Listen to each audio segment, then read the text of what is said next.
A lot of you don't know the whole story about Rachel and about the crime that was committed against her. Even us, her family, we didn't know all the details. They kept most of it close to their chest, the detectives, because they didn't want to do anything to hurt the case. They wanted to keep the integrity of the case, so they kept everything close. I sat for the last 2 weeks in her trial, and we saw layer upon layer upon layer of evidence against the accused, an illegal immigrant from El Salvador. And the things that we thought, well, maybe this might have happened, we didn't know. But when we were at the trial, we got all the puzzle pieces. And I want to share some of those things with you. You know that Rachel's a 37-year-old mother. She has 5 children. We've walked the trail for the last 25 years that we've lived in Maryland. It's a safe place for our family. It's where we go to get a little bit of New England, because that's where we're from, New England. When she went on that trail that day, she was not planning on dying. She wasn't planning on walking to her death. She was planning on going to the grocery store with her girls afterwards. Victor Martinez, he waited for her. He waited for her to come closer. He saw her. He saw that there was nobody around. He attacked her. He dragged her 150 feet, blood gushing from her head. It left a 150-foot trail of her blood to the culverts, where he picked her up, he threw her against the wall of the tunnel, and he raped her. But before he did that, he stopped on that trail, and rocks, still stained with her blood, he used them to hammer her head against those rocks. They say at least 20 times they could count the cuts in her head. They said that when they did the autopsy, and I've seen the pictures, there's a 6-inch square in the back of her head where the skull is shattered the way that you would crush an eggshell in pieces. 3/4 of her brain hemorrhaged. Her right and left side of her face bashed in. Her beautiful face bashed in. Her head bashed in. Broken bones, fractures. He takes and he drags her some more. He drags her through the thorn bushes. She has all the scrapes and cuts on her body. There wasn't 1 inch of her body that didn't have some kind of injury, whether it's bruising, broken bones, contusions, the scratches. She had a fractured rib, fractured nose, fractured skull. And then he takes her into the tunnel, and he picks her up. He throws her against the wall. Blood is gushing from her head. Her hair is soaked in blood. And they showed us pictures of her body against the wall, outlined. The blood outlined her body. And you could see where the blood ran down around her as he was raping her. And then he threw her down and raped her some more. Wow. All right, folks, that was Patty Morin, mother of Rachel Morren, a Maryland resident who, as you guys heard, was brutally assaulted, the R word, because we can't say it here on YouTube, and killed by an illegal. We are going to get into why she was there, what she said, and more. Folks, this is Poppin' Politics. I'm KJ. Let me introduce you to my co-hosts. Of course, we have Nicole Bennett and Shelly E. Please, before we dive in, hit that like button. This is going to be a powerful broadcast tonight, folks. And when you hit the like button, it really helps to get our video out in front of more people. So please, as you come on in, hit that like button and subscribe. If you haven't subscribed already, we're here on YouTube and Rumble. You can listen to us on Apple Podcasts or Spotify under the name Pop in Politics. We love our chat. We shout out all of our super chats. It's the best way to get your voice heard in the conversation and to show your support for conservative content. This is not just a podcast. This is a movement of God-fearing, truth-seeking, America-loving people that value freedom. Stand with us and subscribe so we can amplify this rallying call for freedom. All right, ladies, let's set it off. I am so fired up today. I am just through with the left. I'll tell you about what happened later, but let's go. Let's talk about what we just saw here. Before we get into this, I do want to acknowledge our first super chat of the night, Tijuana Border Jumper with the $10 chat. Yes, thank you so much. We certainly appreciate you. So let's get into this. So Shelley, what's your reaction to her? I mean, we've heard of this. I don't think I've heard of her, go through in detail what occurred to her daughter, but what are your thoughts? Of course, without even needing to say it, my heart breaks for this mother. Mm-hmm. And I don't want to make this about me, not at all. But her speaking and describing how she was feeling, I can have flashbacks of when my aunt who was murdered, and I can remember some of the emotions and the sounds from family members, things like that. So I can relate only to that degree. Again, I am not comparing myself to this woman at all. Please don't misunderstand me. I think we need to hear more stories like this. I do. I think we need to hear more of these kinds of details. We have this in our society. We know people have been murdered and harmed, but we don't know the real nitty gritty details down to this level. Many times we don't. The family may, but many times we don't. And I think in some ways that may be a disservice to the victims. And also, I think what it does to us, it puts this kind of blinder on us as a society to what the real or the reality of it is. And I think we need to hear more stories like this. And I think it would pay homage to the victims and their families in a small way. Absolutely. Nicole, you could hear a pin drop in that press room. I mean, this was a jaw-dropping moment. What are your thoughts on what we just heard? I agree with Shelley 100%. When we think of murder or being unalived, YouTube, we think of it in like a Law and Order kind of sense. Do you know what I mean? It's a beautiful person and they're just kind of splayed out a little bit, and the coroner comes and it's a beautiful thing. They clean up the mess and solve the case, 30 minutes, 45 minutes maximum. When you hear this grieving mother who has dissociated all of herself away from the facts of what happened, telling you this man bashed my daughter's head with 20 bloody rocks and he violated her over and over and over and over again, it takes your breath away.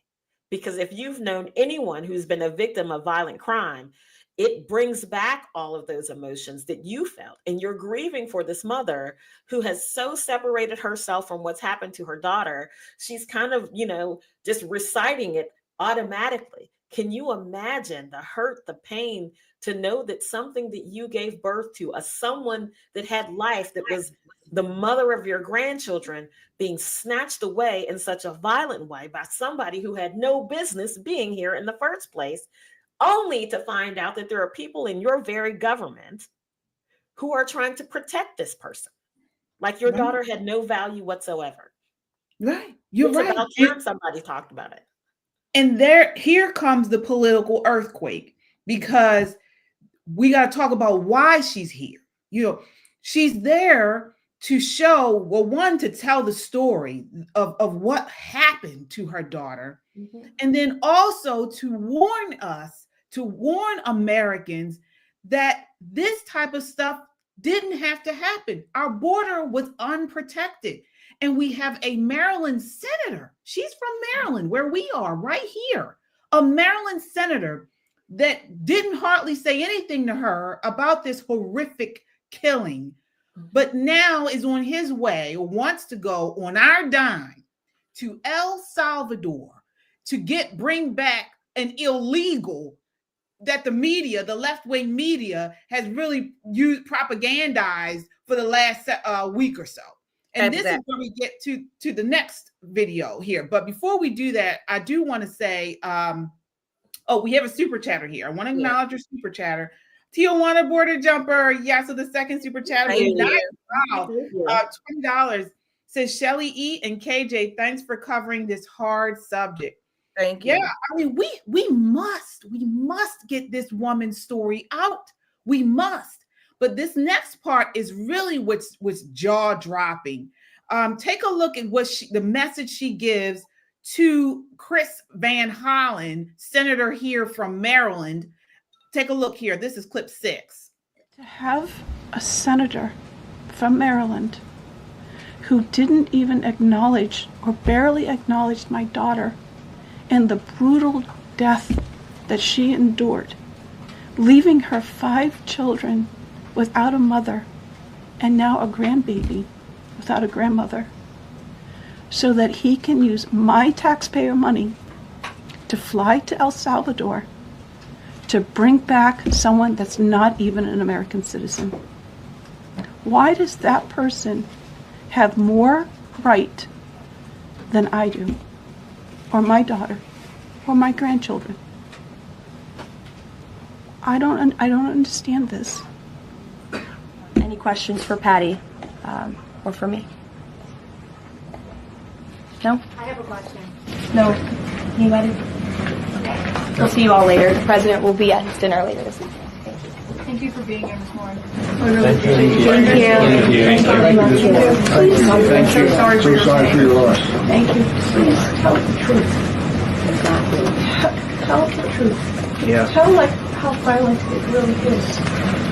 This is about protecting our children. It's more than just politics or votes or just anything. It's about national security, protecting Americans, protecting our children. Thank you. Thank you for listening. Thank you for being here. Tell the truth. Tell the truth. We were talking about this on Monday, how you have this leftist media. I am so sick of the left. Let me tell you all, I am so sick of the left. We have this leftist media that is out here saying, oh, the Maryland father has been wrongly deported. Maryland father has been wrongly deported. Maryland father has been wrongly deported over and over again. It is a lie. He is not a Maryland resident. He is not an American citizen. He is an illegal. It was confirmed 2 times. Shelly, what is your response to what we just saw?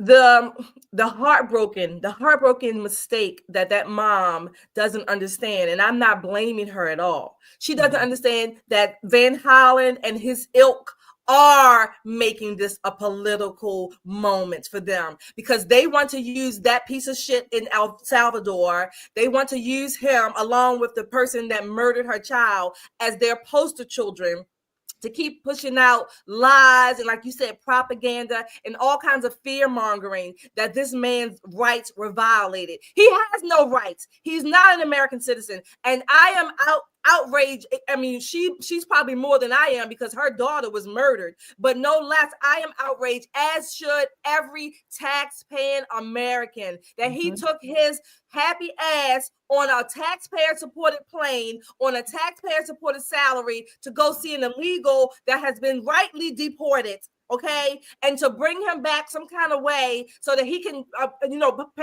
banner him around for the Democratic Party. And that this is outrageous.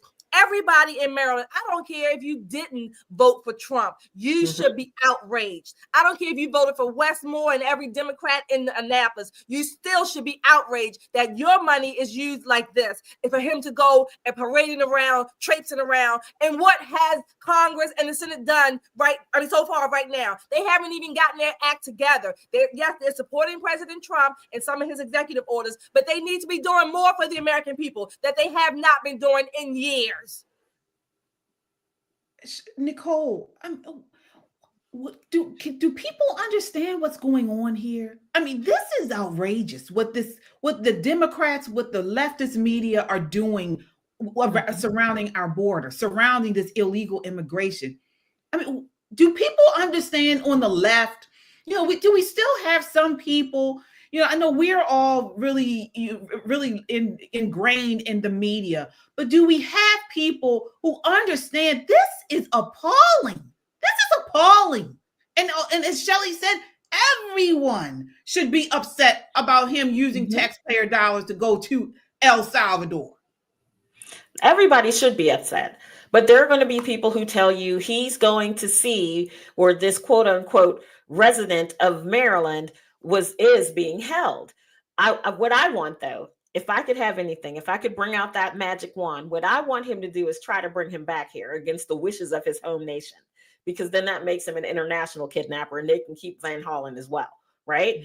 Here's the thing that's going to really, really hurt Van Hollen. People did not sweep this under the rug. They do this kind of crap all the time, but this particular thing hit home. Shout out to Carolyn, who had Mrs. Morin on the White House briefing to just tell her story. And there's no sweeping her daughter's murder, her daughter's unaliving under the rug. She laid it flat out for the entire nation to see, for the world to see. Now, explain yourself, Mr. Van Hollen, when you get here. Listen, Maryland voters, especially in his district, will vote for anybody blue. It is just what they do. We could run Satan as long as he's got a D behind his name. He's the guy. This should be an eye-opening thing. It should be an eye-opening thing, because this wasn't an urban murder. This woman was walking on the Ma and Pa Trail in Harford County. It doesn't get much more rural than that. Right. It doesn't get much more, I hate to say it, but white than that, right? So his constituency should have their eyeballs wide open looking at what he's doing. He's absolutely ashamed. Absolutely ashamed. Absolutely. And we have a video of him talking, or I guess reacting to what occurred here. Take a look. This is Senator Van Hollen. I also told his wife and family that I would try to meet with Mr. Abrego Garcia while I was here. So I asked the vice president if I could meet with Mr. Abrego Garcia. And he said, well, you need to make earlier provisions to go visit CCOT. I said, I'm not interested at this moment in taking a tour of CCOT. I just want to meet with Mr. Abrego Garcia. He said he was not able to make that happen. He said he need a little more time. I asked him if I came back next week, whether I'd be able to see Mr. Abrego Garcia. He said he couldn't promise that either. So I asked him if I could get on the phone, either video phone or just a phone, and talk to Mr. Abrego Garcia. So I could just ask him how he's doing so I could report back to his family. He said he could not arrange that. He said maybe if the American embassy were to ask, maybe that could happen. So I will certainly ask the American embassy to ask the government of El Salvador to connect us by phone. I asked him how about his family? How can he talk to his wife so that she can hear his voice? I let him know that the family has requested that. He said he was not sure whether he could make that happen. So we have an unjust situation here. Wow. Wow. Wow. All this for an elite. Unjust. This is how you know this was a propaganda, a photo op. He went there with zero confirmation for anything. He didn't know he was going to see him or set up any kind of meeting. You see, he got there and all of his asks happened on El Salvadoran soil. When a congressional delegation or whatever entourage goes somewhere, typically speaking, there are things already planned in advance. Absolutely. He didn't have any. This was all about him and the Democratic Party, a photo op, a photo flop, and so is he. He needs to kiss dirt. Yeah. What we need to do is we need a petition to get our money back. Van Hollen has enough doggone money of his own to pay for his flight and his hotel stay in El Salvador. At some point, the American taxpayers got to stand up. It is ridiculous. One, that we allow them into the nation. Two, that we allow them to commit crime against American people. But we really need to draw a hard line in the sand when he takes that monkey show on the road on our dime, to have someone come back here to continue to harm people. Are you serious? And number one, and let's be clear. Let's be clear. The guy was a confirmed member of MS-13. He was a confirmed member. Twice they confirmed it. Twice. They even confirmed it on appeal. What was it, in 2019? So, I mean, he had due process. Rachel Morren did not. We can't hear her voice. He's talking about he went over to see if the family could hear the voice. We can't. Rachel Morren's mom won't be able to hear her voice. Her kids won't be able to hear her voice. The grandkids won't be able. Nobody will hear her voice again because our president and their administration failed to protect our border. Absolutely. And what Van Hollen just did is what the Democrats continue to do. They waste our money. As you said, Shelley, he had no guarantees of who he was going to see, what he was going to see, but he went anyway and wasted our taxpayers' money because he wanted a photo op. That's what it is. Yeah. I want to know, did he call Rachel's mother? Did he get in his car and drive the 40 minutes from his office to her home? No. Has that been done?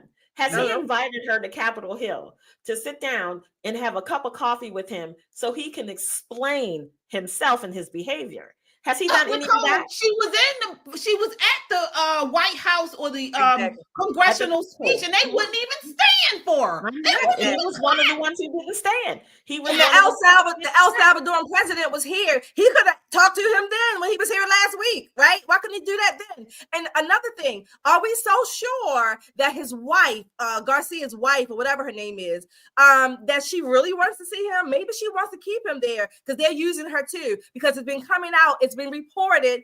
I think News Nation, CNN are reporting that in 2021 and maybe 2022, she had him charged with domestic violence. So is he such an upstanding American here, doing whatever? Is he such an upstanding when yet his wife has charged him with domestic violence? Well, I mean, come on. I know that there is this honeymoon, this domestic cycle, violence cycle. We get it. But he's away from her safely, if you will. So now they're propping her up to call him back. I think they're using this woman too. Yeah, they're definitely using her because the plan is to have a massive lawsuit because their goal is to convince the American public that he was an American citizen that was mistakenly deported and locked up in this maximum security jail, de-haired and dehumanized. They keep saying this, dehumanized. Let me tell you something. You know who's dehumanized, Rachel?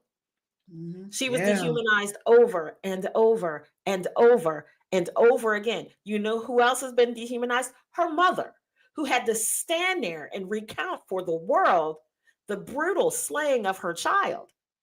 Let's not lose fact of this is her child. And now she has Rachel's children and Rachel's grandchildren to raise with her heartbreak, only to see her own government turn its back, a cold shoulder.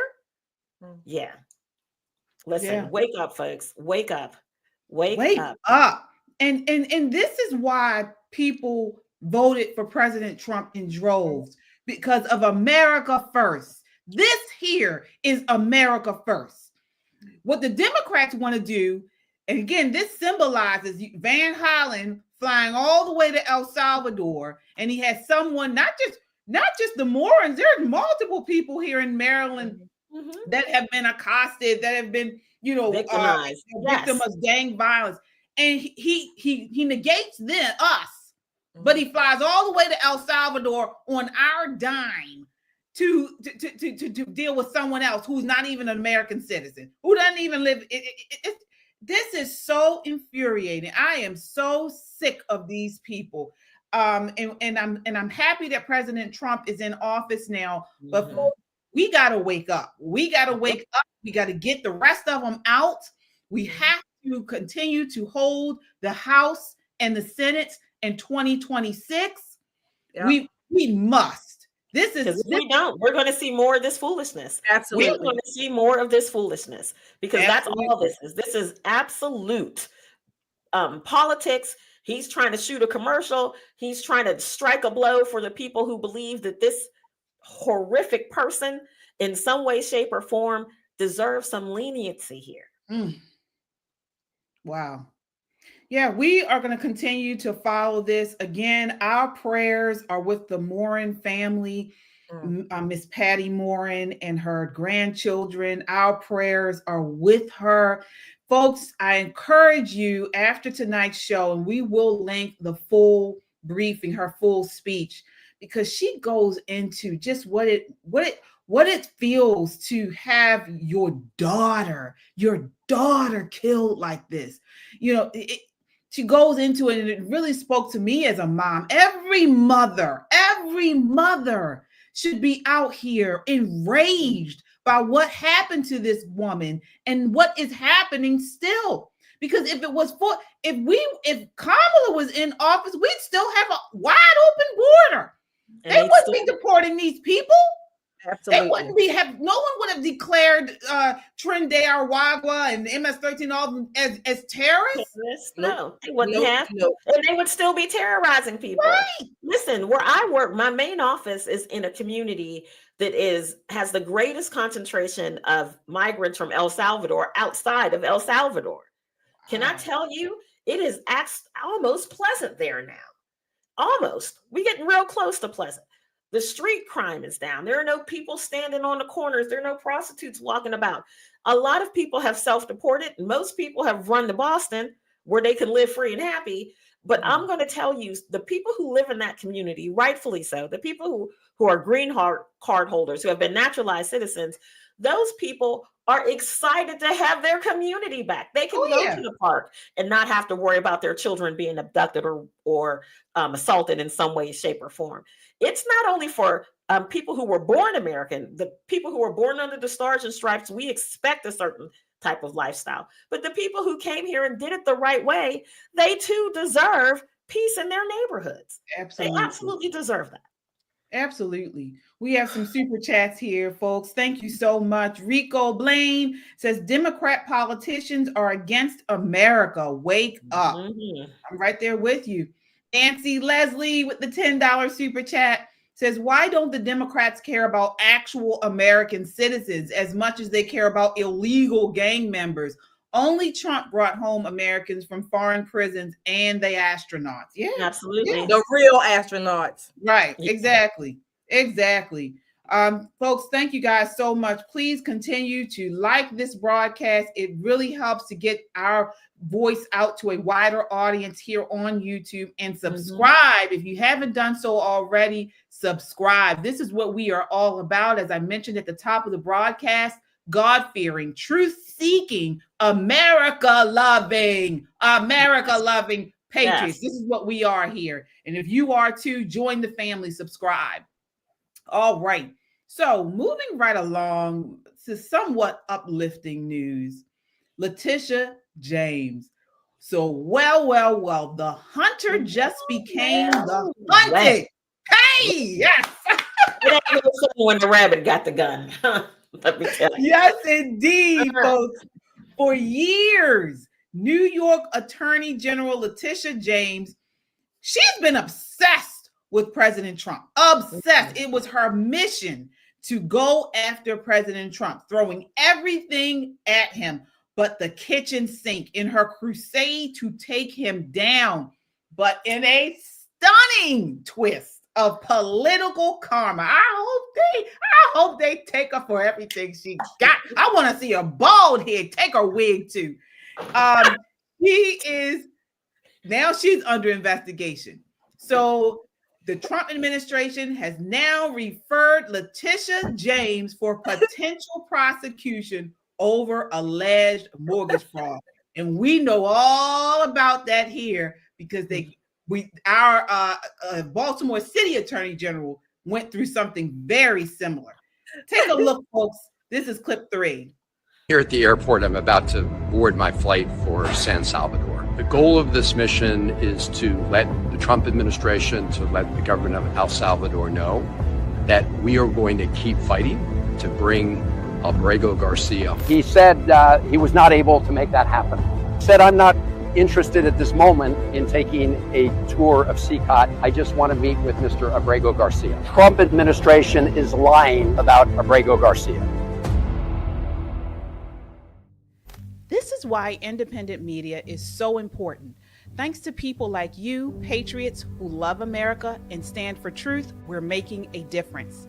Together, we've turned them off, called them out for their lies and propaganda, and held them accountable for their disdain for God-fearing, freedom-loving Americans like us. But we can't stop here. It's time to take action with our dollars. Let's make 2025 the year we double down on our commitment to values-driven choices. Vote with your dollars. Support Made in America. Back companies that honor our families, faith, and country. We found an exciting way to make this switch, and we want you to join us. Check out www.popandswitch.com and click Yes, I Want to Make the Switch. It's that easy. It's time to walk away from corporations like BlackRock and Vanguard that undermine our principles. Let's invest in America.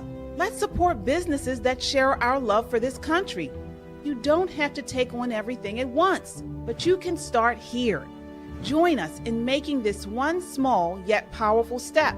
Visit www.popandswitch.com. Click the link and schedule a call with our team to learn how you can make the switch. Together, we can create real change. Representing our respective states, stand up and enforce the rule of law. The President of these United States is not above the law. No matter how rich, powerful, or politically connected you are, everyone must play by the same rules. Please sue him for us. Oh, we're going to definitely sue him. We're going to be a real pain in the And now the Trump Justice Department may be a pain in her you-know-what. The Angle has obtained shocking allegations leveled by the Trump administration against New York Attorney General Letitia James. The Federal Housing Finance Agency has sent a criminal referral to the DOJ accusing James of mortgage fraud. In a letter to Attorney General Pam Bondi, Director Bill Pulte says James appears to have falsified records in order to meet certain lending requirements and receive favorable loan terms. He cited a property in Virginia that she's allegedly claimed as her principal residence and a property in New York that she claimed as a 4-unit structure instead of the required, instead of a 5, which Pulte says means she was able to get a different type.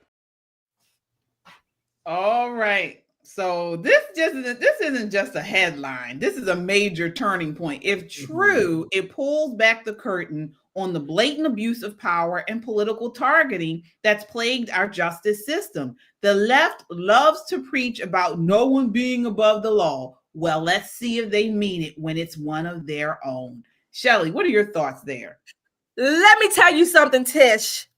You forgot lions hunt hippos. They do. No. Lions hunt hippos, and the lions get their hippo every damn time. You forgot, Tish. You forgot to cover your bases. You left too many poop scents along the way, and the lion can sniff you out. That's what you did. Look, we had Fannie. We had, I think it was Jack Johnson. We got Tish. You mentioned Marilyn Mosby. all of you, and I mean not Marilyn Mosby so much with Trump, but all of you are messing with the wrong damn man. I know Trump is flawed. I'm not saying he's an idol, don't get me wrong. But guess what? Trump is in the right place at the right time for the right reason. And just like Daniel said to that Philistine, who is this uncircumcised man that you think you're going to go against the God? I mean, who you think you are? Uncircumcised hippo. Lions hunt hippos. Woo! Nicole. Shelly with the hot take. All I'm going to say, it ain't no fun when the rabbit got the gun. Let me tell you, it is time. The worm has turned, and nobody can save her. She can round up all of the usual Democrat suspects. She can talk all of her trash. But when she went to social media, when she went to the mainstream media and made all her comments about nobody being above the law, nobody's too big, well, we're going to see how you fit, sis. We're going to see how you fit. Mm-hmm. Yeah. We got some super chats here, folks. Thank you all so much. All right. Maria Serrano with the $10 super chat. Says, love this podcast. Access denied, Senator. Lock Letitia up and throw away the key. Period. Absolutely. Chaotic Truth with the $10 super chat. Says, liberals make great coffee. Just saying. Oh my gosh. Okay. Thank you so much, Chaotic. D. Surrey with a $10 super chat says, thank you, ladies, for so eloquently expressing the righteous indignation that so many of us are feeling right now because of these heartless leftist lunatics. Yes. Right on. Yes, indeed. Yes, indeed. Folks, I do have one question for you ladies in regards to this. And is this a real pursuit of justice, or is it political payback? So I'll start with you, Nicole. No, this is a pursuit for justice. Political payback would have happened a lot sooner. It would have been day one. He would have rounded them all up. But this is really about her violating the law repeatedly, not just one time, repeatedly. Her saying that she was married to her father, in the early 2000s, I think it was 1983, the very first time, in order to secure a home loan. Okay, you can say, she was young and impressionable. It was a mistake, but she continued that behavior even up until the time when she was chasing Donald Trump around town for, alleged wrongdoings. Here she is telling a lender that a building that has 5 units only had 4 so that she could qualify for the loan for that particular building. This is all about Democrats, what they do. They lie, they cheat, they steal to make money and grab power. And she is no person different than Chris Van Hollen, no person different than Jasmine Crockett. This is a part of their game. She's being called out for what she's done. Yeah, you're absolutely right. And she, if convicted, she could lose her lawyer's license. Absolutely.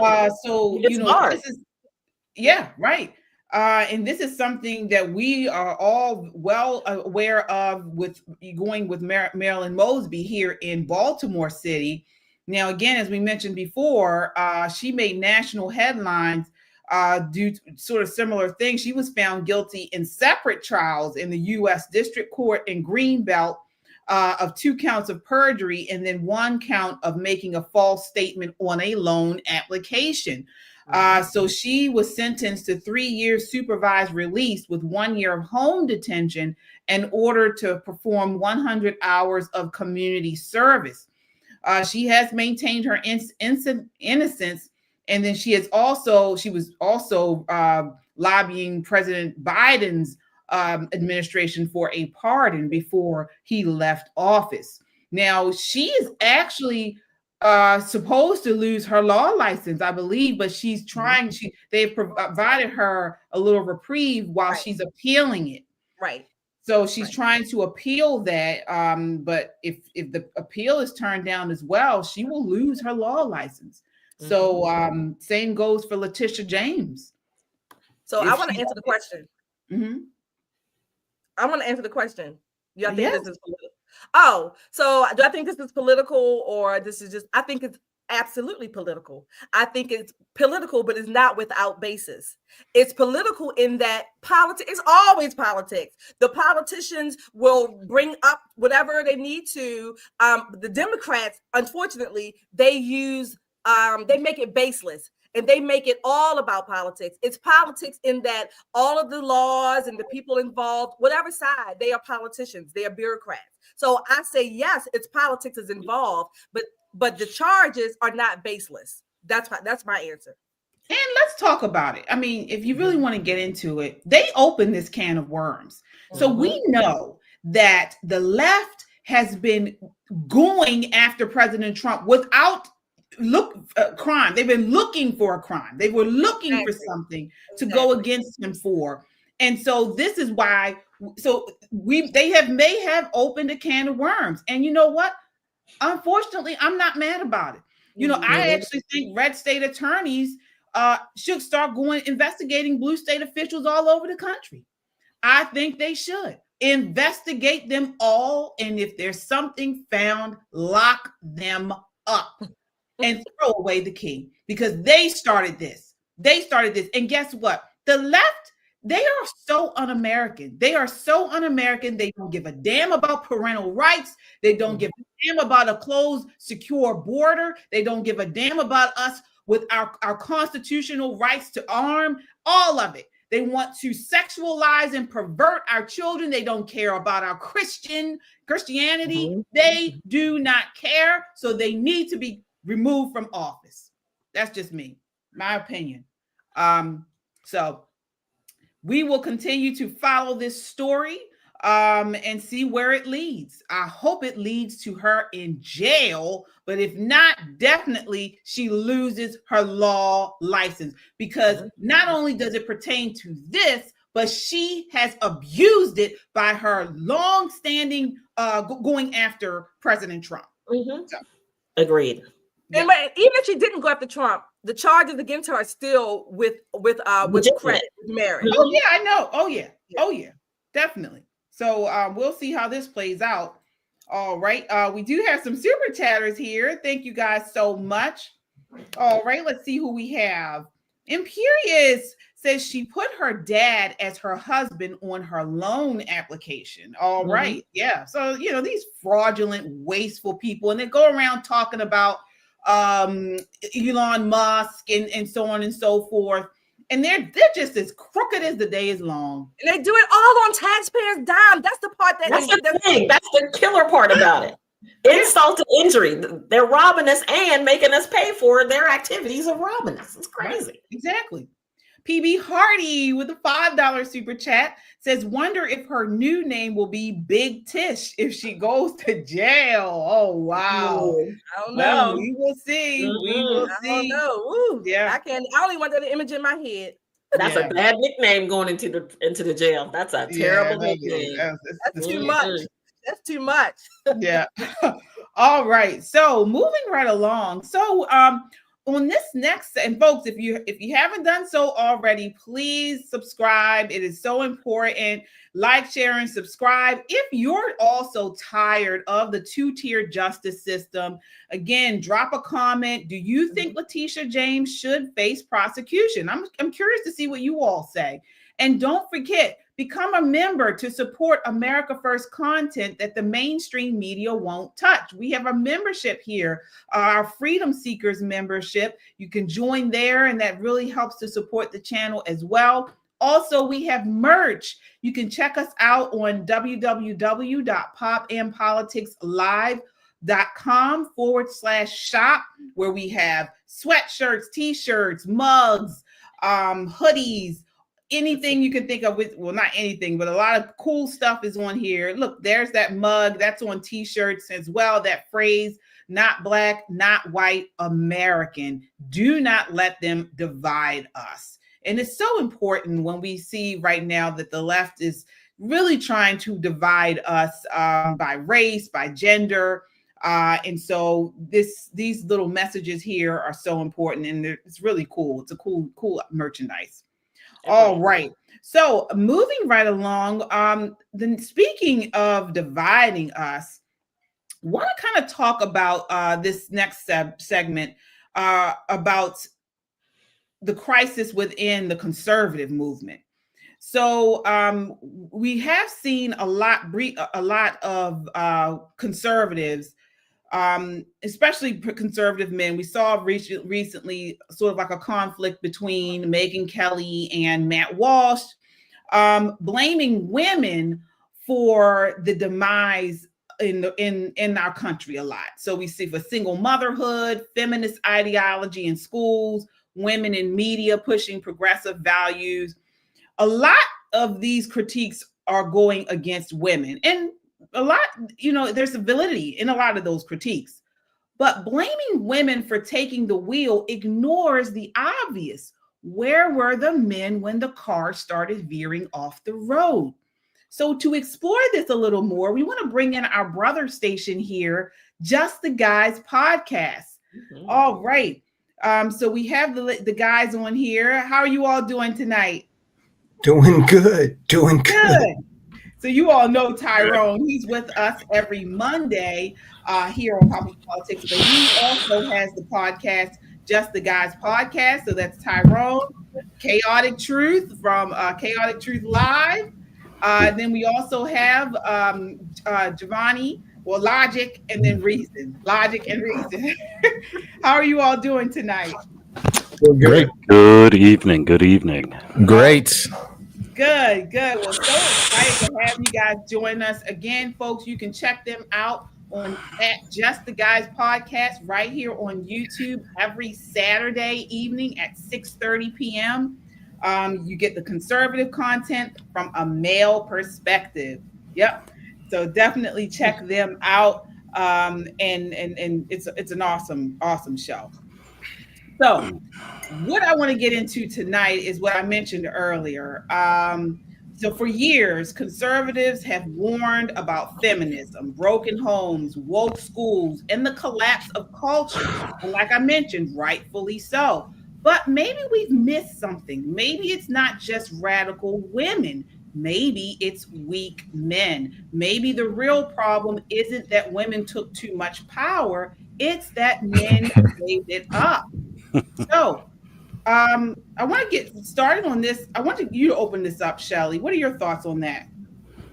Yeah, I think on both of those extremes, they may have a role, but I do think, I don't idolize women. I don't idolize men. I think it's a human flaw, if you will. So therefore, both sides have some splaining to do, Lucy. All right. So Logic, what are your thoughts here? So I'm actually going to respond with a video of my own. My goodness. So I got to play this, guys. It's just watching this point being proven in real time was wild. Just got to play this. About women, I think I learned exactly how the fall of man occurred in the Garden of Eden. Adam and Eve were in the Garden of Eden, and Adam said one day, "Wow, Eve, here we are, at one with nature, at one with God. We'll never age, we'll never die, and all our dreams come true the instant that we have them." And Eve said, "Yeah, it's just not enough, is it?"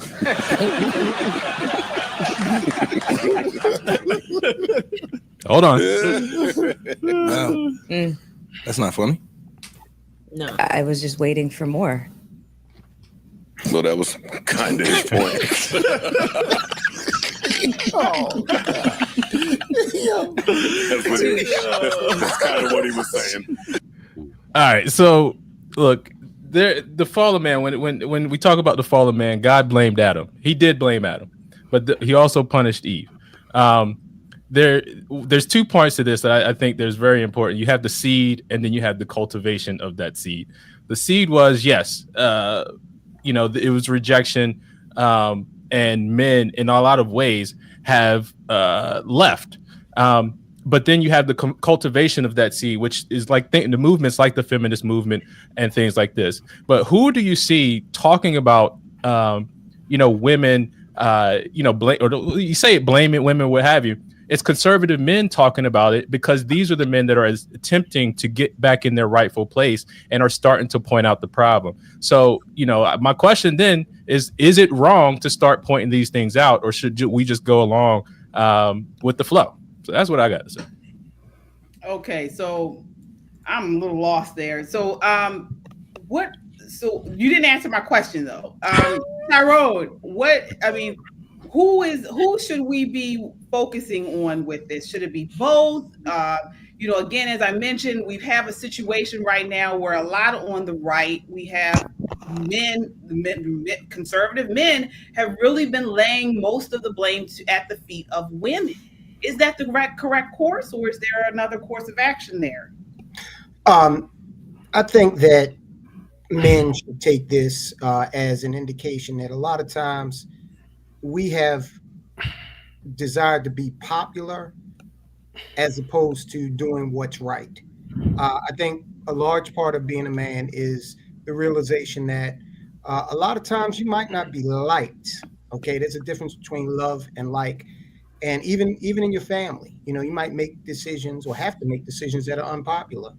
You might have to tell Eve, listen, we're not eating that apple. In fact, Eve, all the apples in the garden are now off limits to you. Okay. But God said, I said, all of the apples in the garden are off limits to you, Eve, because you set out to disobey what God told us. Okay.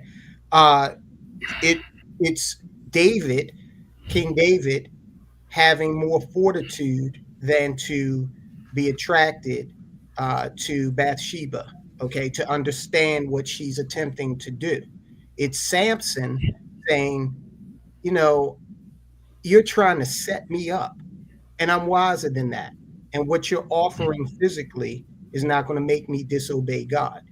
So I think that men, if we go back to just being willing to be unpopular, the world will be a better place. All right. Nicole, I want to ask your, when we talk about fatherlessness, over 18 million children in the US live without their biological father. That's not feminism, that's male abandonment. Or is there something else going on here?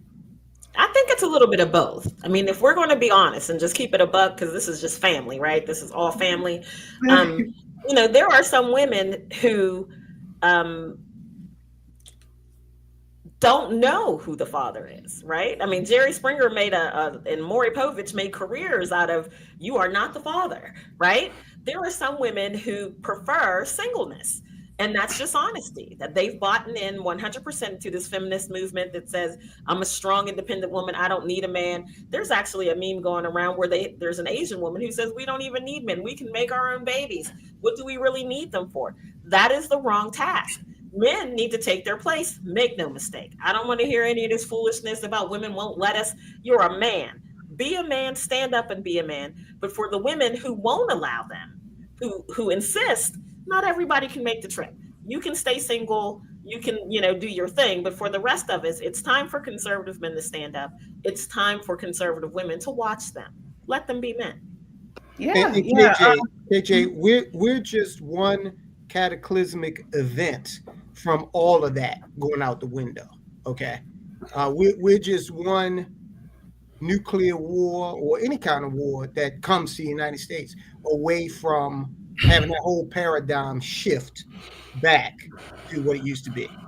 Yeah, I want to go back to something you said, Tyrone.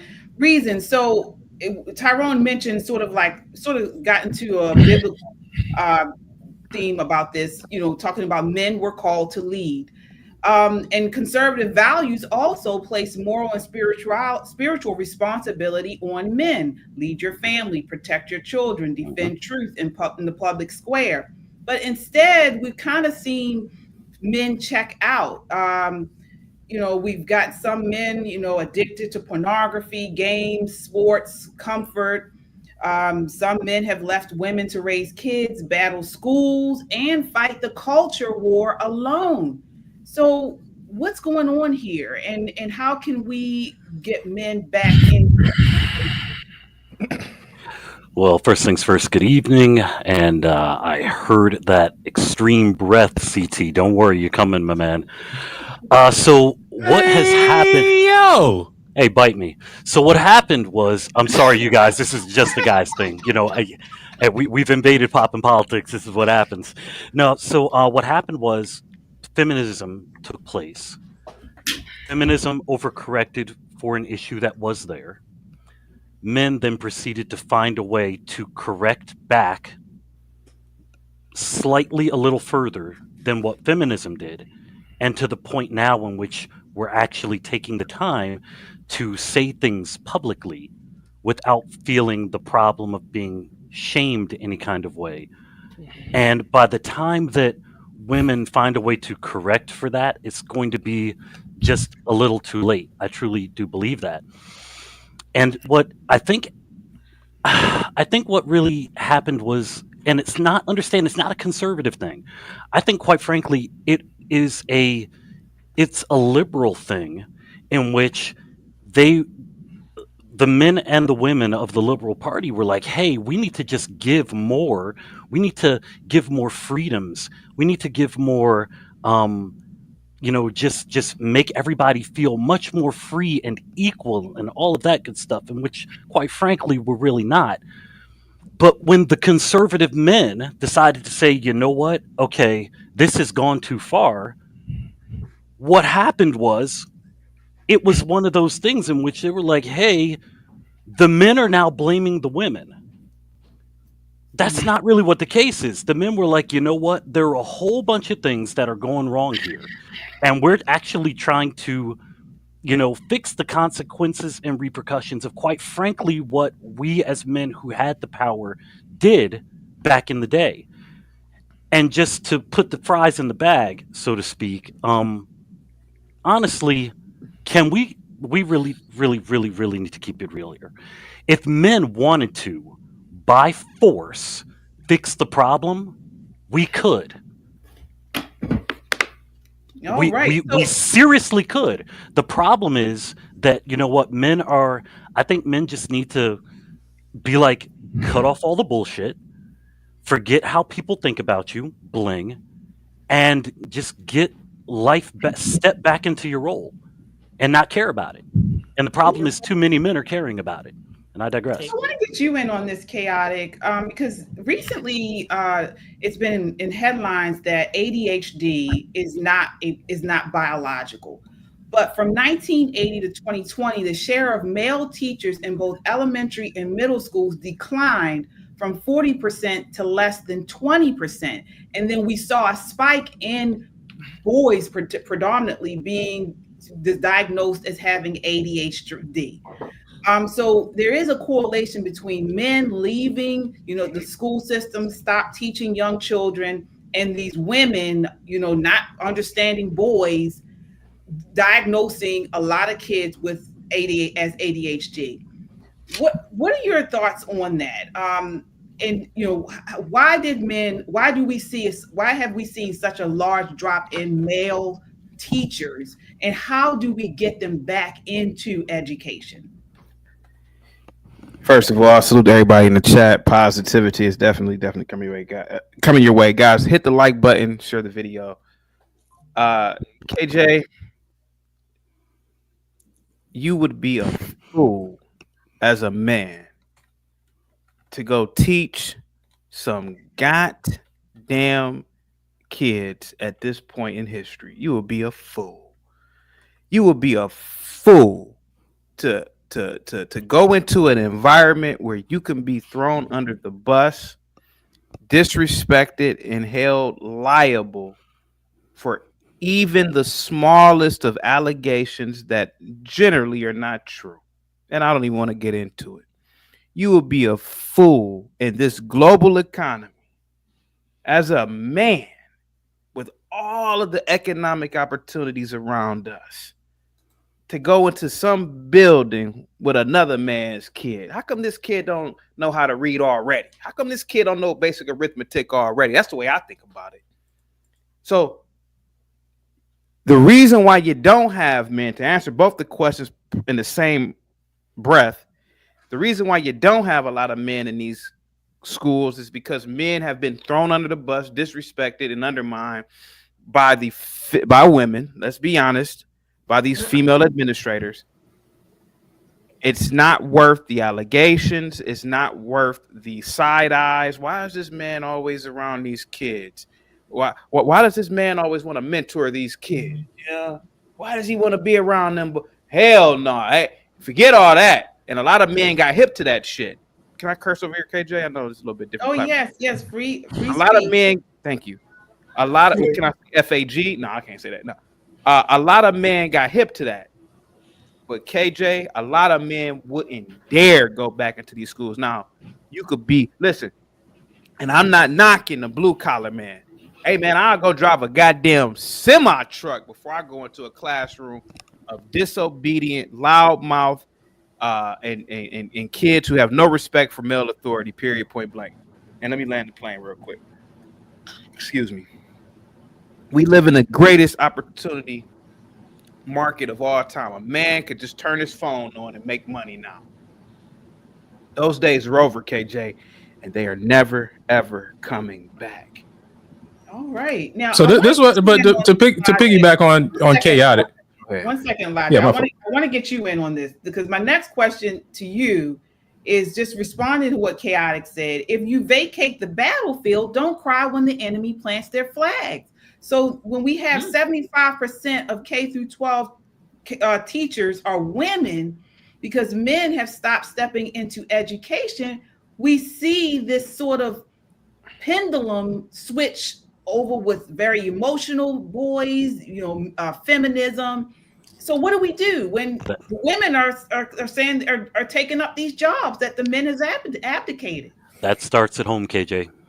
So let me ask, like, are you getting the invitation or are you still getting the rejection, right? Because in these spaces that you're saying women have planted the flag, right?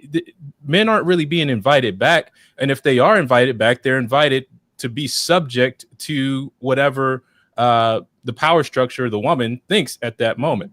And this is what I go back to saying, with the seed that was planted. Yes, it was planted, but the cultivation of it. We continue to cultivate that culture in music and television.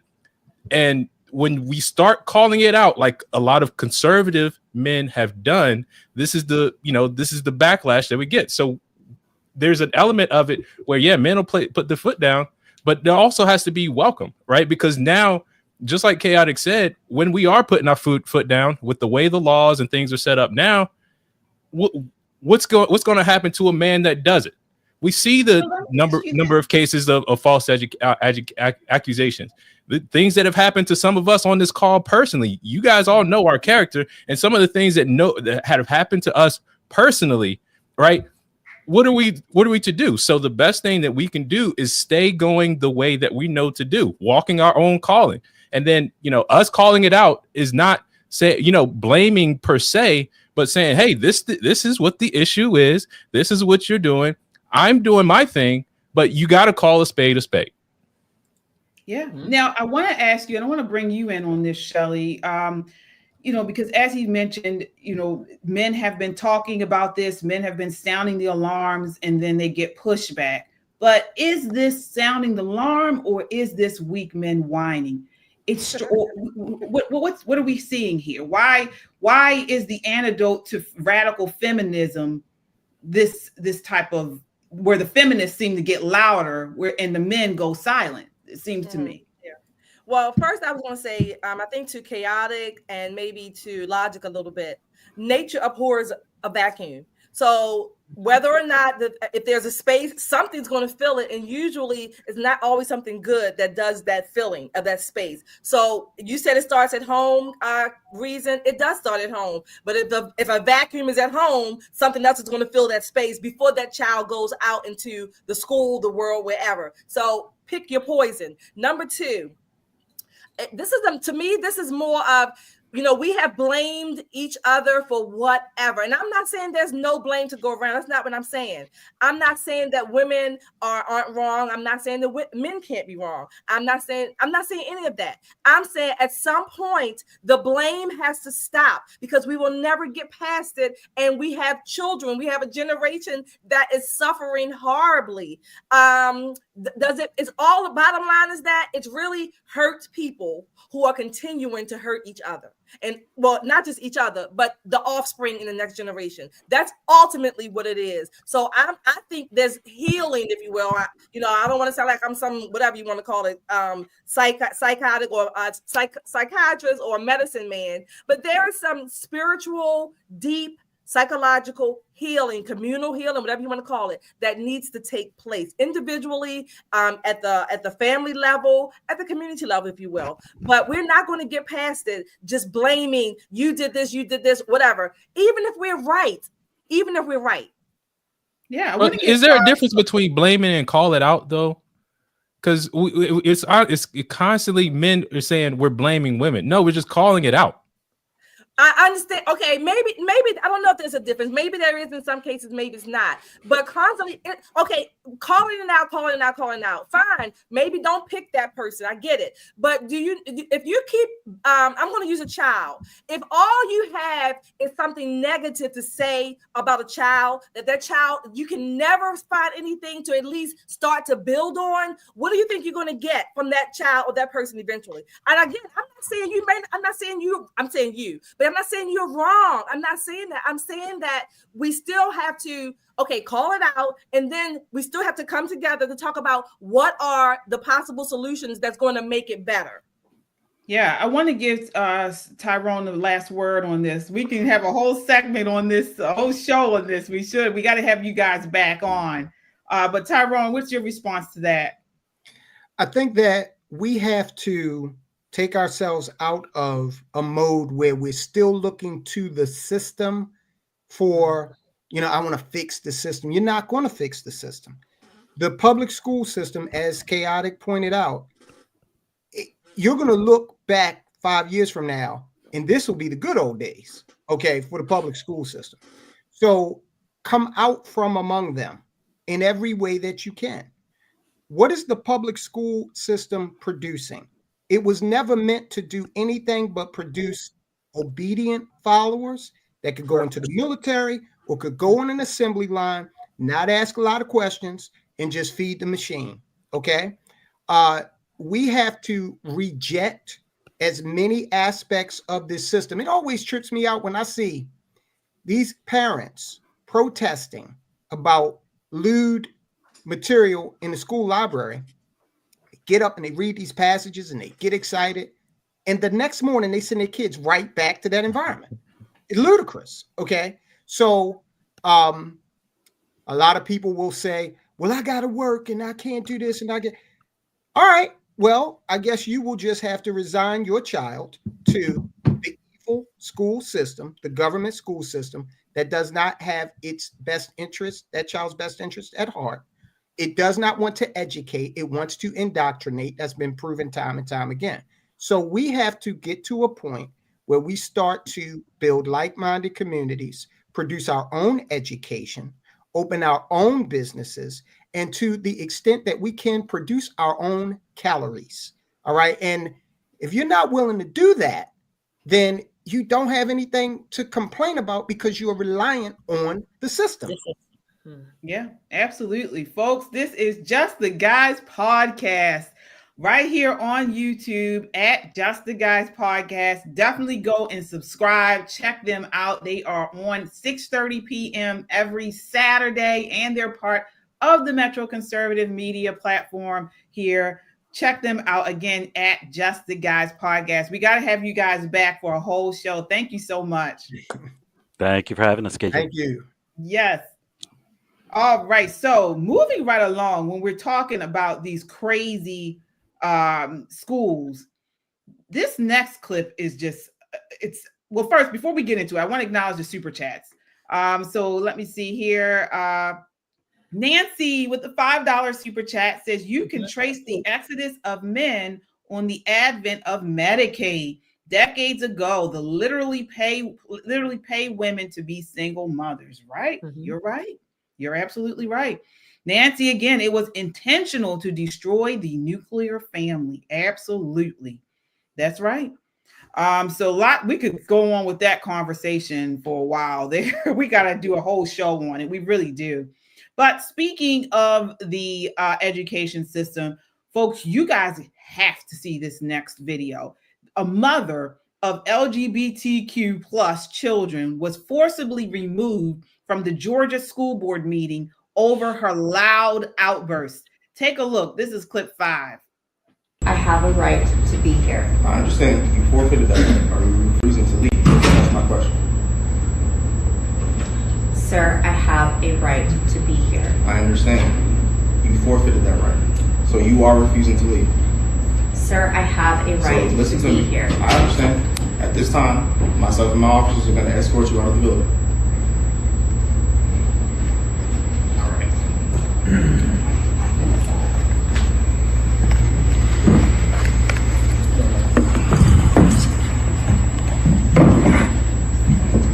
I am not resisting. Okay. I am not participating. Stand up. I am in no way resisting. I am not participating. I am in no way resisting. I am not participating. I am practicing my rights as a parent. I am in no way resisting. I do not pose a threat to anyone. And I am in no way resisting. I am not resisting. And this is what fascists do.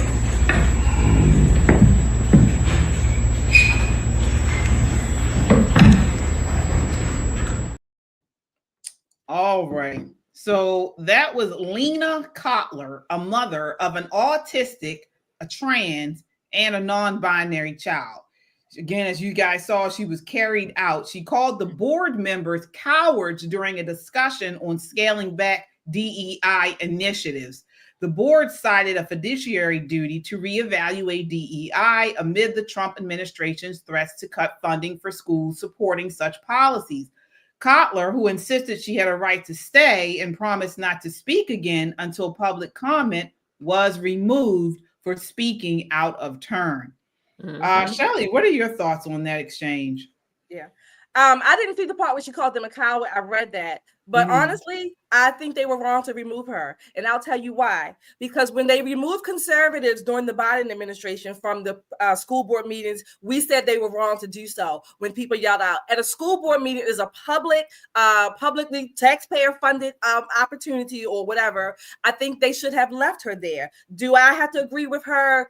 I don't know, her crazy situation? No, I don't. I think she needs help, and so do her children. Am I in favor of the LGBTQ programs or whatever? No, I'm not. But as an American, I'm having a right to speak at a school board meeting. I absolutely think that they were wrong to remove her.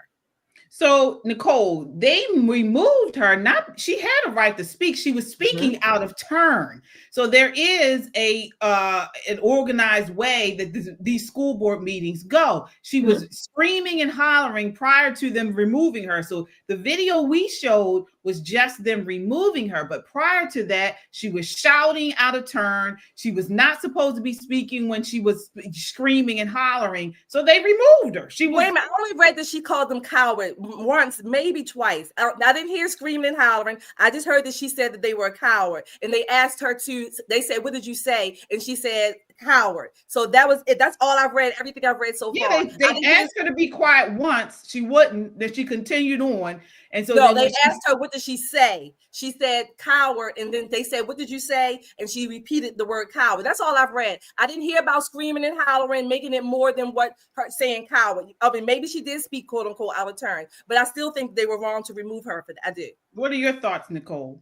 We have an agenda. She should have waited to her turn. She would have had her 2 minutes like everybody else. But here's the problem. When we think of civil disobedience, right? Protesting, interrupting things, there is a time and a place for that. I think that they gave her her time and they gave her her place when the police were asking her, are you going to leave? Because she could have left under her own steam and came back when it was time for public comment. What she's doing is trying to start this precedent where you can shout down people who are trying to have a meeting.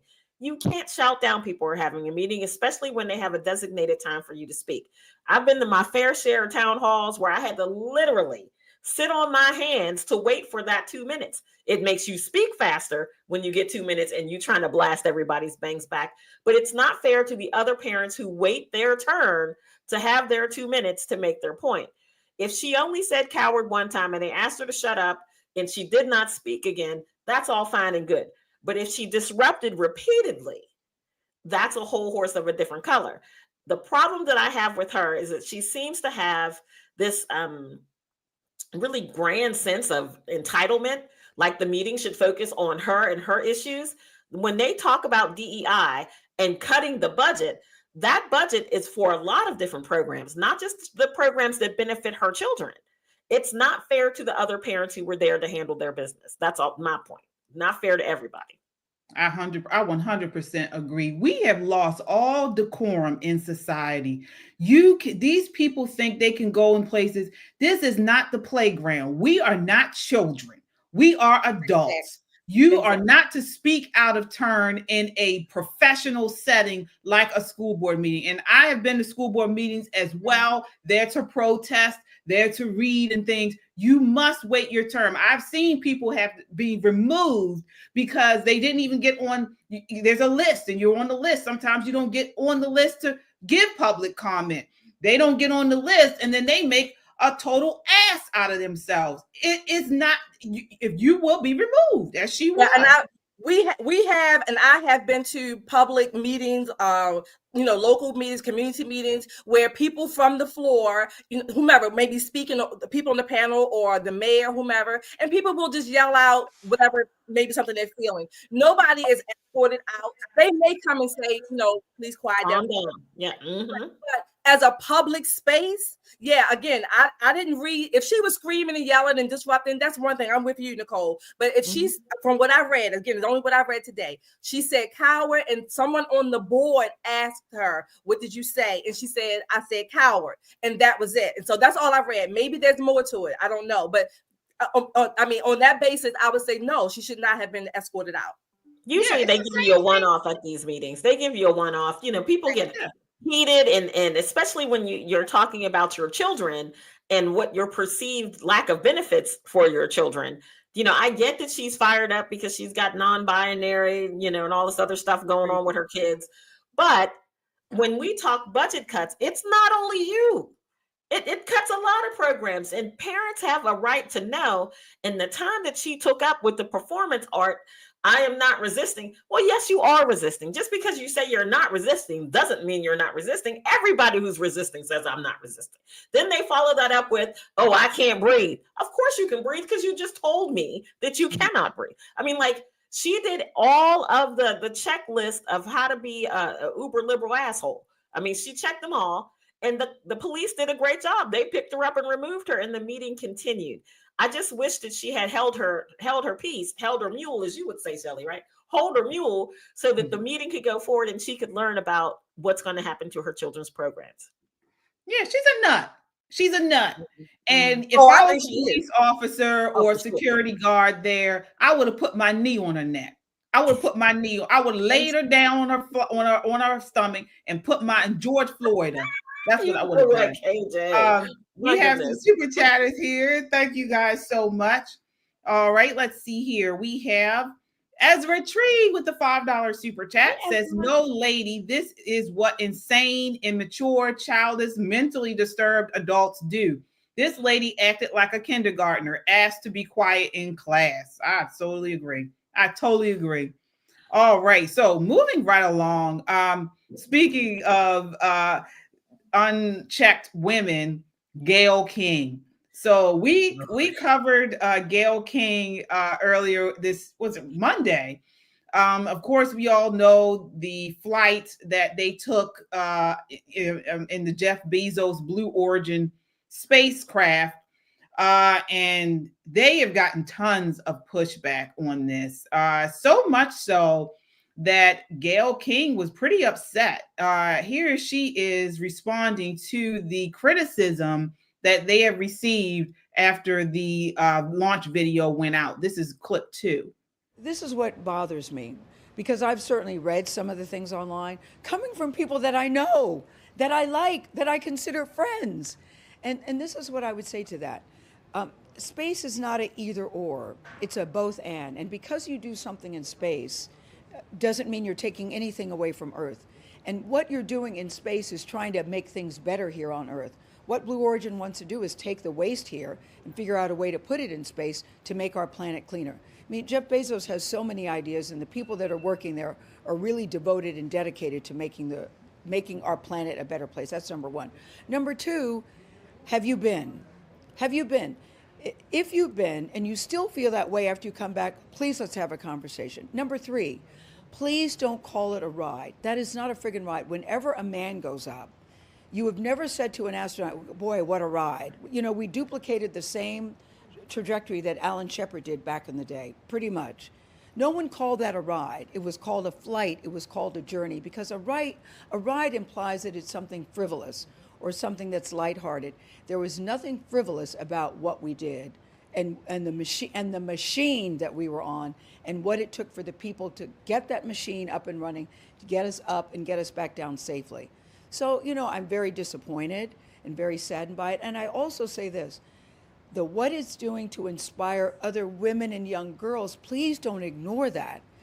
I've had so many women and young girls reach out to me, and men too, by the way, men too, that say, wow, I never thought I could do that, but I see you doing it at this stage of my life. Who would have thunk it? Not me.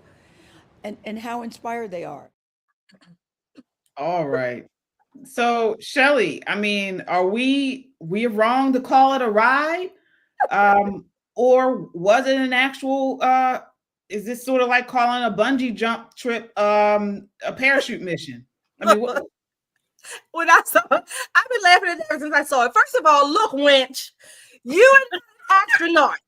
Neither you or those other 5 women, none of you is an astronaut. You had a Potemkin village, a Potemkin space shuttle, okay? You had Potemkin astronaut suits. You had Potemkin pressure suits. You didn't have any of that. Hell, you went to the, the stratosphere, if you will, and you didn't even take a periodic table with you on that damn Potemkin spaceship.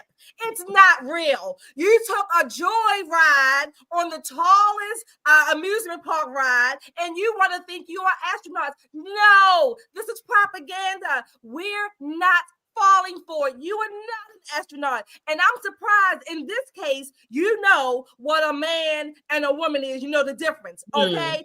This is a Potemkin spaceship.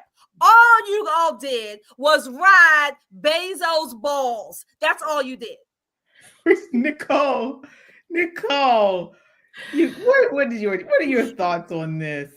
Well, you know, so I guess we could call them technically astronauts, but heavy on the ass, right? They hollered like a bunch of schoolgirls on their first roller coaster the whole time with the screaming and the hollering. And, you know, there was, if they wanted to make an actual mission, you're going to need more than 6 minutes of flight time. Definitely going to, you need more than 2 days of training, one whole day dedicated to how to get in and out, right? How to walk up the ladder, how to get down off the ladder. You can't be taken seriously when you do something frivolous, even if you're Oprah's best friend. That friendship with Oprah has opened many, many, many doors for Gail. So many doors. She posed on the cover SI, and, you know, she's got all these books and whatnot. She goes off to almost space and does almost scientific things. I don't know if they were checking sound waves to see if their screaming made it back to Earth before they did. Maybe that was a scientific experiment that they had. But for the most part, it was a ride. And I'm sorry that hurts your feelings, Gail. And no, I've never been on a ride that big. I did, however, zip line in Costa Rica. So I think, and it was longer than 6 minutes. So I may have you beat. I may have beat you on the air travel situation. Don't make it more than what it's been. But I do love that she said the quiet part out loud, that Bezos's idea is to take trash and put it in space. I'm not with that. I am not with that. Let's not do space trash, Amazon. Let's back off of that idea. Let's not do that. Take Katy Perry back up and let her have another ride. She'll come back feeling the divine feminine once again. Right. So this Blue Origin New Shepard is a suborbital rocket. So passengers go up 62 miles, cross the Kármán line. That's the internationally recognized boundary of space. Then free fall, that's where we heard them screaming back to Earth. Again, the total trip time was about 10 to 11 minutes with about 3 minutes of weightlessness. So yes, they left the atmosphere, but so does a weather balloon. You know, this thing, they did not usually travel or space travel implies movement, duration, destination. These people didn't go anywhere. They bounce up, see the Earth's curve, take selfies, and come back down. No docking, no orbit, no long-term exposure, no mission objectives, nothing. So the way that they're trying to pitch this thing, it's virtue signal. The Enterprise went further than they did, and the Enterprise was all fiction. Star Trek, and all the episodes of Star Trek, they went further, and it was all fiction. They did it in a studio, and they went further than they did. They did more. Crazy. She says we took the same trajectory as Alan Shepard, pretty much the same trajectory, but you didn't go as far, right? I mean, I get that for her, this is a special moment for her. You know, everything that she does for the first time is you know, a bucket list, a scratch off. I get it. Some people live their lives that way, and I hope in her mind this, you know, is something that she can check off the list. But you can't make the rest of us buy into your delusion. You just cannot. That's what they're known for. Called you to find out how much the ride costs, because listen, I'd be willing to pay a couple $1,000s to go up, but you won't hear me screaming coming back down. I'd like to stay a little longer. I would call Gail and ask her, Gail, how much did that cost? Because it looked a little fun, you know, like Six Flags on steroids. I'm all in. But for her to be angry because people don't believe that she's some, you know, NASA scientist at this point is foolishness. They didn't even take a thermometer to measure the temperature anywhere. No scientific experiment except for the screaming. The screaming was probably the experiment. Exactly. It was tokenism masquerading as triumph. It's just that. And she should just let it be what it was. You know, they're making a roller coaster ride. Right. You know, they could probably sell it as, you know, an elevated tampon commercial and make a little money on it. All of them screaming and hollering, riding up on a big phallus and falling back down in the earth. But I think they really think that they've accomplished something. Right. I think they really think that they've done something, you know, historic. It's sad. It's really sad because it sets women back, honestly. Real feminism says women can do anything men can do. This stunt says women should just be there and smile for the cameras and raise, you know, daisies and flowers. And this is stupid. We have some super chatters here. Folks, thank you all so much. All right, let's see here. We have Kung Fu CJ. Thank you so much. Says it was a ride. Nothing about the spacecraft said outer space. Exactly. All right. Erez Tree with the $5 super chat says, I agree with Shelly E. And they are not astronauts, but rather astronauts. How did they help humanity by going on their celestial joyride? Yeah, exactly. We agree with you all. So again, definitely continue to hit that like button if you haven't done so already, and subscribe. It certainly helps to keep us on YouTube. And of course, hitting that like button gets us out to a wider audience. So on the same line, I want to talk about, you know, really boss women. You guys got to check out this lady in the UK. Where are all our UK subscribers and in the chat? We want to talk about Kemi Badenoch. She is the leader of the Conservative Party in the UK. And she just did probably one of the most insane interviews that I have ever seen. She did an interview with BBC Breakfast, where they got upset because she didn't know about a Netflix show. This woman, and she's really very accomplished. You know, I really like her, and I just really found out about her. But this was insane. Take a look at this. This is clip 1. Have you watched Adolescence yet? No, I haven't. I probably won't. It's a film on Netflix, and most of my time right now is spent visiting the country. It's a four-part series on Netflix, and everyone is talking about it. It is prompting conversations about toxic masculinity, smartphone use, young men feeling that they're being ignored, the idea of misogyny being increased in school. Why would you not want to know what people are talking about? Well, I think that those are all important issues, and those were issues that I've been talking about for a long time. But in the same way that I don't need to watch Casualty to know what's going on in the NHS, I don't need to watch a specific Netflix drama to understand what's going on. It's a fictional series. It is not a documentary.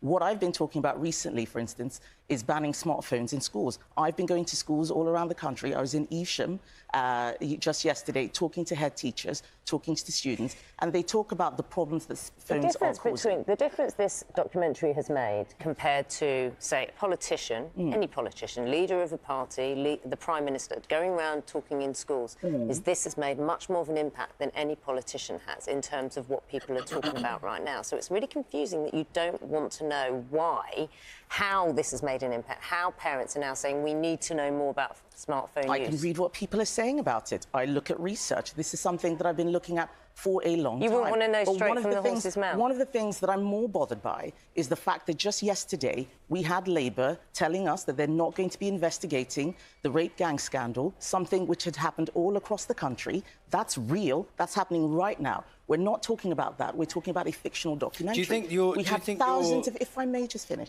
We had thousands of victims. Female victims, those are girls, young women, and some boys too. I met the mother of a boy who killed himself after being a victim. I want to talk about that because that is real. And yes, I'm glad that the Netflix drama is something that people are talking about, but it is not the only thing. There are many other things that are going on. And my job as opposition leader is to hold the government to account, get them to hold a full national inquiry on what is one of the biggest scandals in our country. And do you stand by the thing you just said a moment ago, that you're comparing adolescence with Casualty? These TV programs. Did you really mean to say that? I'm saying very clearly that my job is not to watch lots of TV. My job is to get out there and make sure that I'm talking about the issues that are happening in the country right now.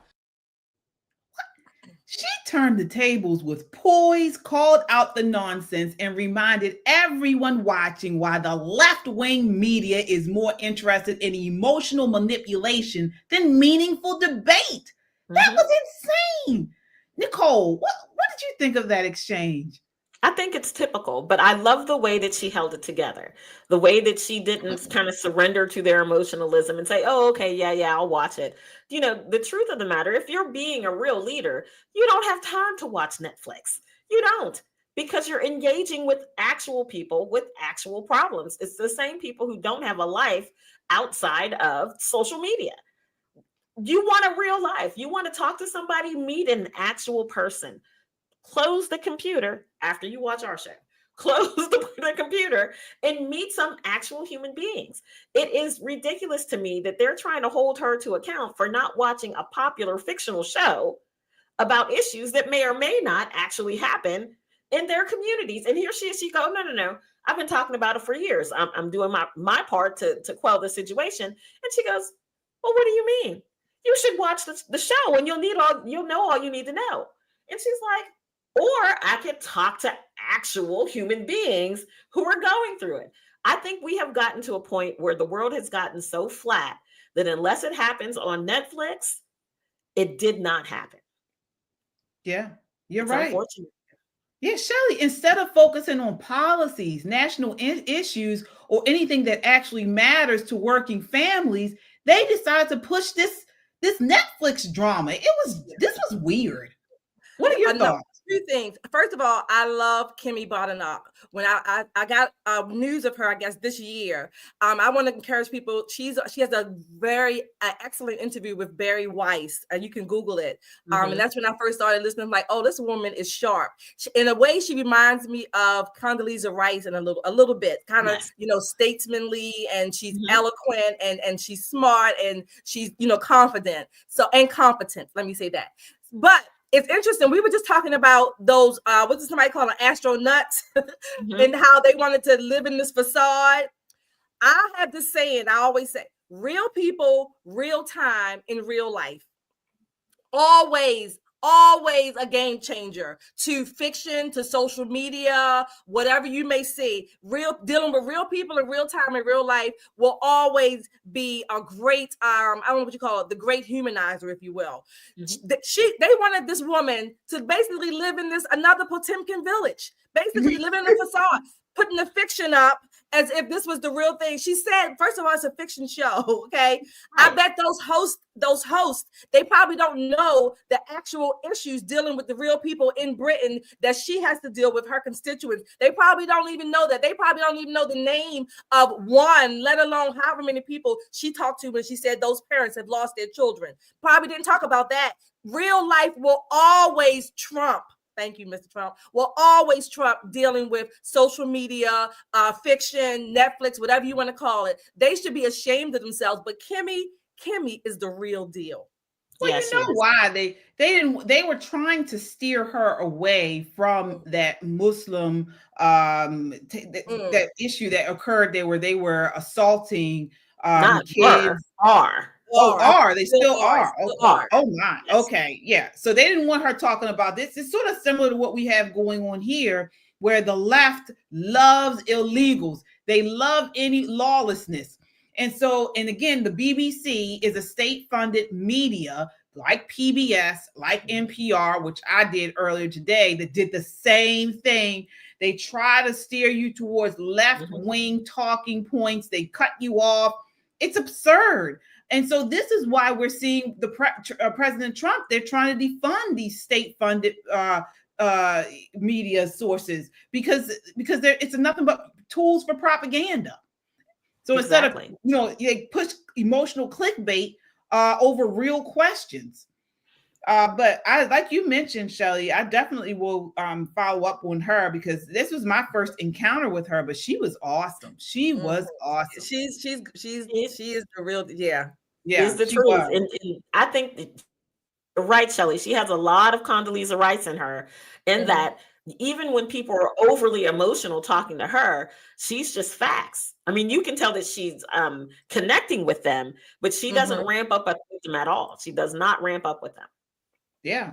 Folks, you guys in the chat, hit that like button if you're done with the media traps and woke distractions. Yes. Comment your thoughts. Did the BBC get exposed again? And subscribe and become a member to help us keep calling out media bias, one woke meltdown at a time. All right. So final topic of the night. We're just going to hit this really quickly. Got to talk about President Trump laying down the hammer on federal funding to these universities. And it couldn't have come soon enough. So in a bold move that has the liberal academic elite scrambling, Trump has pulled federal funding from 5 of the most radicalized Ivy League and elite universities. I thought about you when I saw this, Shelley, because you've been talking about this, wanting this for quite some time. Take a look here. This is clip 4. And given that huge endowment, more than $50 billion, is Harvard really one of the only schools out there that maybe has the means to go toe-to-toe with this White House? They have hired some pretty swanky lawyers to take on this case against the administration. So, yes, they have the funds, but it kind of proves the administration's point that if they have the money to be engaged in these kinds of lawsuits to defend the public funding they're getting, then why is it that with a $53 billion endowment, taxpayers across the country, the majority of which do not have college degrees, should be funding through their tax dollars this private, prestigious institution that is still engaged, according to the Department of Justice, in discriminatory policies that violate the law. So you can be a private institution and not take federal money, but you can't be a private institution and violate the Civil Rights Act. And so they're still arguing on that footing that Harvard is guilty of doing exactly that. So the Trump administration gave Harvard a series of demands. Harvard came back and said, no, we're not going to do that. So they pulled the funding, about $2.3 billion. Harvard's point is they're saying the Trump administration's demands were too broad. It wasn't just about anti-Semitism. They also said that they ordered Harvard to, quote, reduce government bloat. Does Harvard have a point? Was the list of demands a little bit too wide? It may be wide ranging, but the administration is focused on making sure that taxpayer funding, whether it's going to Harvard or whether it's going to the Department of Justice or the Education Department, for example, that they are good stewards of that funding. And so the demands are wide. The demands ask simply that Harvard be a reflection of the taxpayers, of the money that they're actually taking in. Harvard is a very far left institution that has had problems with discriminatory practices in the past when it comes to admissions and Asian students, for example. And now they're having this big anti-Semitism problem of discrimination on campus. So yes, the demands are broad, but they are hiring lawyers to fight back against it. And it seems like people who are very book smart and who have high test scores aren't being very smart when it comes to defending these discriminatory practices on these campuses. Yep, and the administration says they're looking at pulling upwards of $9 billion in federal funding from Harvard. So they got $53 billion left, so I think they'll be okay. Yeah, I think the taxpayers think that too. Good point. Katie, great to see you. Thanks for coming on. Thanks, Bill. Good to see you. Sandra? Wow. Shelley, what are your thoughts on this? I say pull the rug out from all of them. There is zero need, if you will, not even need. They should not have any taxpayer money. These schools, those 5 or 6 that they named there, are sitting on millions and billions of their own money, privately funded, whatever donations, whatever. Use your money. They have money to take us to court. But they don't want the money to be taken from them, taxpayer money. No, I'm tired of funding everybody else's stuff. I'm sick of it. I don't care that Harvard exists, but exists on your own dime, not mine. Yeah. Nicole, what are your thoughts there? Listen, I love it. I love that Trump is getting really serious with them about this discrimination. When you think about it, again, I think Piers Morgan hit the nail on the head when he said if this were Black people being discriminated against, the world would be on fire. It should be no different. I agree with Shelley. We should not have to fund them. I'll take it a step further. All of these billions of dollars of endowments that they're sitting on, they need to tax, right? Let's levy some taxes on them like we levy taxes on the individual citizens who will never walk the halls of Harvard, right? Never have that opportunity. With the big check comes big responsibility. I want them to stop taking Chinese nationals whose tuition check is written by the Chinese Communist Party. Let's start there. Number 2, anybody who's stealing our technology, back on you, China. No, sir. Let's not take any of their students, and let's oust the students that they have now. Send them back home. Let them research on their own things. This has got to stop. I love that Trump does not view himself as a lame duck president, that he only has one term to serve. But I love that he's living every day of his term like it's the last day. And he's doing everything that he can to shape and mold this nation into something great. And this is one big step toward that. They got money, plenty of money. Sue us if you want to. We got the Supremes on our side. Do your thing. There's nothing that says taxpayers have to fund your foolishness. There's nothing that says that. Absolutely. I mean, he is not playing with these universities. Looks like Harvard, he took 2.3 billion, Cornell 1 billion, Northwestern almost 800 million, Brown over 510 million, and Columbia 400 million. That's money that could be put back in the taxpayers' pockets, is it not? Yeah. Yes.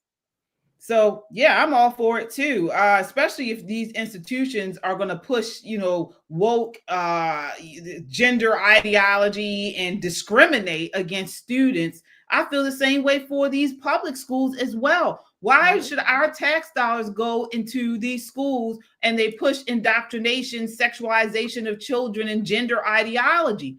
It shouldn't be. So we will continue to follow this story, and also the case, that's another case coming out of Maryland. I believe it's Mahmoud. Khalil Mahmoud, something. It's the case where I think it's Montgomery County, a group of religious parents is made it to the Supreme Court. They feel they put up a complaint that their religious rights are being on. Yeah, right, because of the school is not giving them an opt-out for gender ideology. So I believe the case is Mahmoud something. I don't know why people think they have to wait for the government to give them an opt-out for whatever they don't want their I don't understand that. I just don't understand. I know that's a whole different discussion. We'll talk about it later. Well, listen, Anthony Brown, our AG here in Maryland, is actually one of the attorneys that's going to argue in front of the Supreme Court that says parents don't have a right to opt their children out of any courses in school. Right. That it is public domain, and if you go to public school, you're going to get what we give you. And I really, really want Marylanders to know more about it. So what I'll probably do is send out, a couple, maybe 50,000 or so text messages, because people don't know that. They don't know that the very blue state of Maryland is arguing that parents don't have a right to decide what's best for their children. Yeah, it's Mahmoud v. Taylor.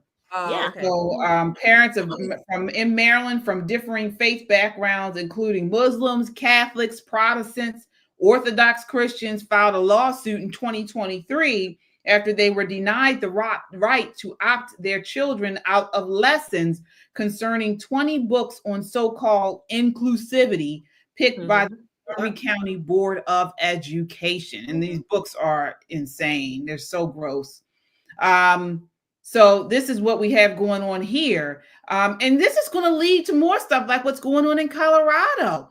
They're saying if you don't affirm your child, your kid can be taken away from you. This is all going along those lines. So we have to continue to raise awareness about this. They don't believe that parents have rights to their children. They don't. Okay, I don't know if you probably remember, I think it was last year sometime we started talking about those. I think it was 2 cases, one in Idaho or Iowa, and I want to say New York, where again the government, along with the hospitals, took children over state lines because they didn't.